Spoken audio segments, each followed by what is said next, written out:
Hello and welcome to our chapel evening service.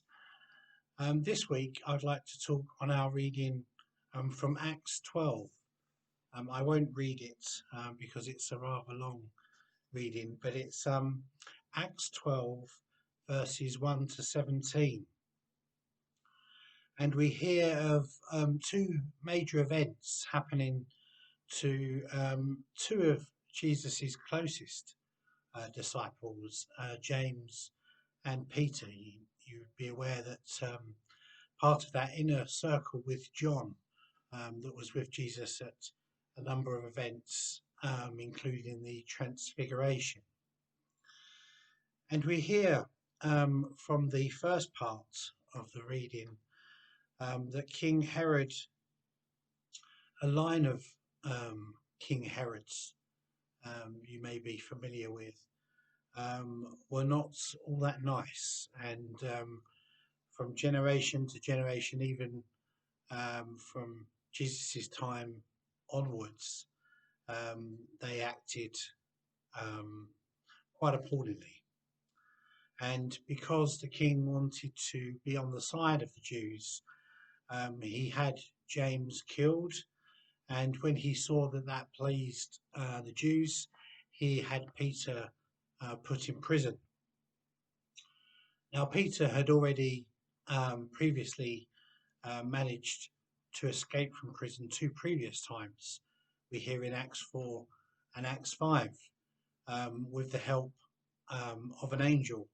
And here we hear again of more angelic assistance for Peter. But this time he has more guards. He has guards either side of him in the jail. He has guards outside of the jail.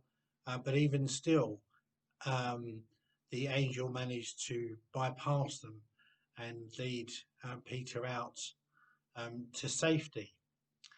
And this, we understand, was because of the rest of the disciples were at home constantly praying.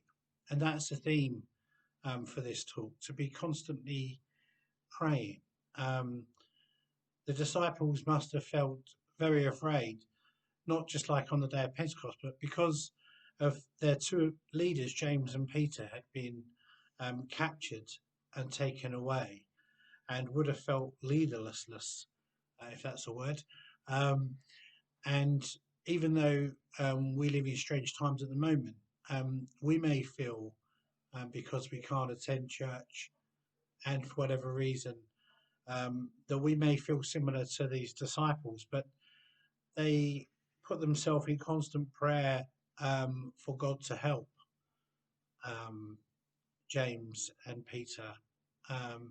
And here we have two different sides of answering to prayer. Sometimes it doesn't go all the way that we want it to, as happened with James that died, but also sometimes our prayer is answered favourably, as we hear that Peter was released from prison.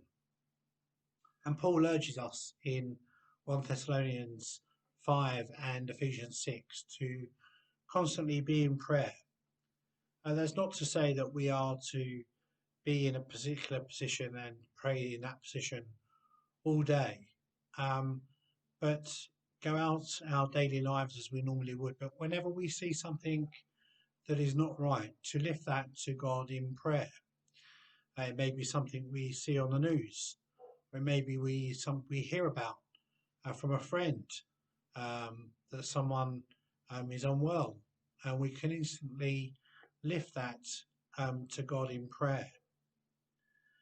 Now, we may not be aware of angelic assistance in our lives, but we know through the Bible that angels are real. We may not see them, but with our constant prayer,